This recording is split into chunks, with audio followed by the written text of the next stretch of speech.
Top 10 tea franchises in India. So, బాగా డబ్బులు సంపాదించడానికి టీ ఫ్రాంచైజీ ఏదని టాప్‌లో ఉన్నాయి మాట్లాడుకుందాము. ఒక 6, 7 ఉన్నాయి. దాని గురించి మాట్లాడుకుందాము. అండ్ ఈ ఏంటి అంటే నేను జస్ట్ ఓవర్‌వ్యూ మాత్రమే ఇస్తున్నాను. ఎందుకు ఓవర్‌వ్యూ ఇస్తున్నానంటే చాలామంది ఇప్పటివరకు మీరు చాలా వీడియోసే చూసుంటారు. టాప్ టీ ఫ్రాంచైజెస్ ఏదైనా ఉంటే డైరెక్ట్‌గా ఏమంటున్నారంటే బాగుంటుంది చేసేయండి. చాలా రూపాయికి రూపాయి మిగులుతుంది. 40-80% ప్రాఫిట్ ఉంటుంది. మంచిది.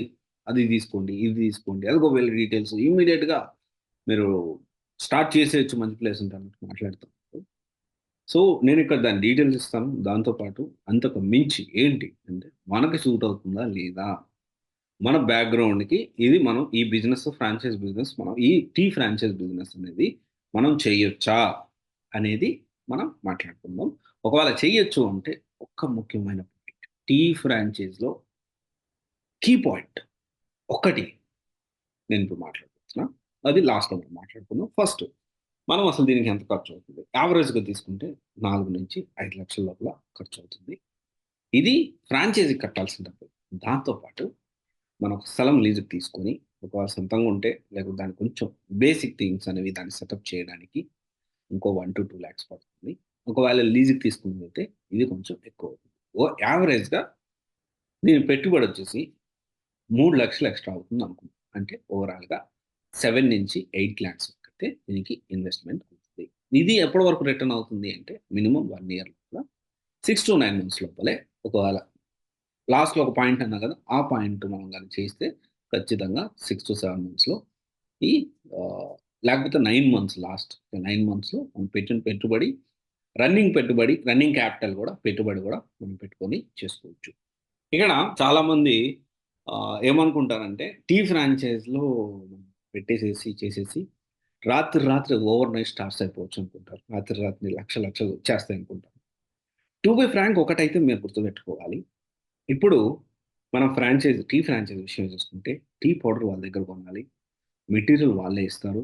తర్వాత మెటీరియల్ అంటే వేరే వేరే మెటీరియల్ మిల్క్ షేక్స్ అని, థిక్ షేక్స్ అని అవి ఇవి ఉంటాయి కదా! వాటికి సంబంధించిన మెటీరియల్ వాళ్ళే ఇస్తారు మొత్తం కూడాను.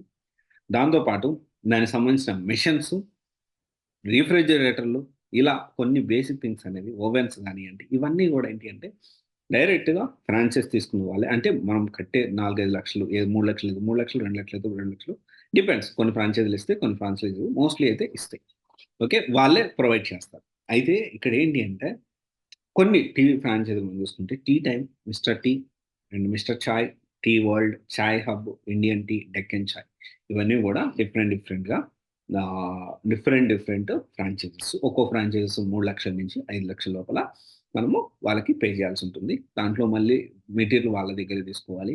లాయల్టీ తక్కువే ఉంటుంది. ఒక 2, 3 వేలు, 5,000 లోపలే ఉంటుంది. అది కూడా మనం పే చేయాల్సుంటుంది. వాళ్ళ పేరుని. మన బ్రాండింగ్ అంతా కూడా వాళ్ళే చేస్తారు. ఇక్కడ ఒక పాయింట్ ఏంటి అంటే నేను ఫస్ట్‌లో ఒక పాయింట్ మాట్లాడుకున్నాం. ఒక టీ ఫ్రాంచైజ్ సక్సెస్ కావాలి అంటే, ఫస్ట్ మన సూట్ అయితుందా లేదా అన్నీ మనం మాట్లాడుకుందాము. మీ పరిస్థితిని బట్టి మీరు చేయొచ్చా? చేస్తే దీనివల్ల మీకు లాభం వస్తుందా? నష్టం వస్తుందా? ఒకవేళ చేస్తే ఎలాంటి ప్రికాషనరీ తీసుకోవాలి? అవన్నీ నేను డెఫినైట్‌లీ బిజినెస్ కన్సల్టేషన్ సంబంధించి మీరు తీసుకుంటే నేను ఎక్స్‌ప్లెయిన్ చేయగలుగుతాను. మీ పరిస్థితిని బట్టి. ఇక్కడ మనం అర్థం చేసుకోవాల్సిన విషయం ఏంటి అంటే, ఈ ఫ్రాంచైజ్ విషయంలో కొన్ని బిజినెస్‌లు ఏంటి అంటే, లొకేషన్‌ని బట్టి బిజినెస్‌లనేవి బాగా నడుస్తాయి. డెఫినైట్‌లీ లొకేషన్ అనేది కీ పాయింట్ ఇక్కడ. మీరెక్కడ తీసుకుంటున్నారు అనేది ఇక్కడ చాలా ఇంపార్టెంట్. ఏ లొకేషన్‌లో పెట్టాలనుకుంటున్నారు అనేది చాలా ఇంపార్టెంట్. ఇక్కడ ఇంకొక విషయం మనం మాట్లాడుకుందాం. ఓకే. బానే ఉంది. లొకేషన్ అంటున్నారు. ఫ్రాంచైజీల కంటే గూడా నేనేమంటున్నాను, ఒక టీ షాపు నార్మల్ చిన్న టీ షాప్ కొట్టోడికే ఎక్కువ డబ్బులనేది వస్తది. This is the harsh reality. అన్ని టీ షాపులు కంపేర్ చేద్దాం. కొన్ని టీ షాపుల గురించి మనం ఫ్రాంచైజ్ తీసుకుంటే బానే ఉంటుంది. ఒక ప్రైమ్ లొకేషన్ పెట్టి ఫ్రాంచైజ్ గాని మంచి ఫ్రాంచైజ్ మనం తీసుకొని మంచి టేస్ట్ మనకనిపించాలి. వీళ్ళకి వాళ్ళు చెప్పింది, వీళ్ళు చెప్పింది అనడం కాదు. డెఫినైట్‌లీ మన ఆంధ్ర, తెలుగు రాష్ట్రాల్లో, మన ఆంధ్ర, తెలంగాణలో ఓకే. 2 తెలుగు రాష్ట్రాల్లో ప్రతి ఒక్కరు టీ అనేది ఒక మంచి ఏంటి అంటే అలవాటు ప్రతి ఒక్కరికి ఆల్‌మోస్ట్ ఉంటుంది. తిరిగేటప్పుడు గాని, డ్రైవింగ్ చేసేటప్పుడు గాని, కొంతమంది చాయ్ సిగరెట్ తాగుతారు. కొంతమంది టీ సిగరెట్‌తో, కొంతమంది టీ బిస్కెట్, కొంతమంది కాఫీ ఇట్లా రకరకాలుగా ఖచ్చితంగా ఎంతమందికి అలవాటుంటది. మనం తాగి మనం దాన్ని బట్టి మనం ఏది నచ్చుతుంది, మనం ఎలాంటి ఆడియన్స్‌ని అంటే ఎలాంటి కస్టమర్స్‌ని మనం కావాలనుకుంటున్నాం ప్లాన్ చేసుకొని, ఏ లొకేషన్‌లో మనం పెడుతున్నాం అనేది మనం ఆలోచించి మనం డెసిషన్ తీసుకోవాలి. ఏ ఫ్రాంచైజ్ తీసుకోవాలి అనేది. అయితే ఇక్కడ లొకేషన్‌ని బట్టి మనకిక్కడ సేల్ అనేది ఉంటుంది. అదే మన గొంతులో తీసుకెళ్ళి పెట్టి గొంతులో తీసుకెళ్ళి టీ టైమనో ఇంకోటి ఫ్రాన్సీ తీసుకొని పెడితే వర్కౌట్ కాదు. ఒక ప్రైమ్ లొకేషన్‌లో మనం పెట్టాలి. ఇక్కడ ఇది పాయింట్. చాలామంది రిస్క్ తక్కువ తీసుకోవాలి. ఓకే. తక్కువ డబ్బులే ఉన్నాయి. రిస్క్ తక్కువ తీసుకోవాలి అంటే ఖచ్చితంగా ఫ్రాంచైజ్‌కెళ్ళండి. కొంచెం రిస్క్ అయినా పర్లేదు. నా సొంతానికి నాకొక బ్రాండ్ నేను బిల్డ్ చేసుకుంటాను. నేనొక టీ షాప్ పెట్టుకుంటాను. దాని నుంచి 2 బ్రాంచులు పెంచుకుంటాను. నేనొక బీటెక్ చేశాను, డిగ్రీ చేశానంటే వాళ్ళు కూడా పెట్టుకోవచ్చు.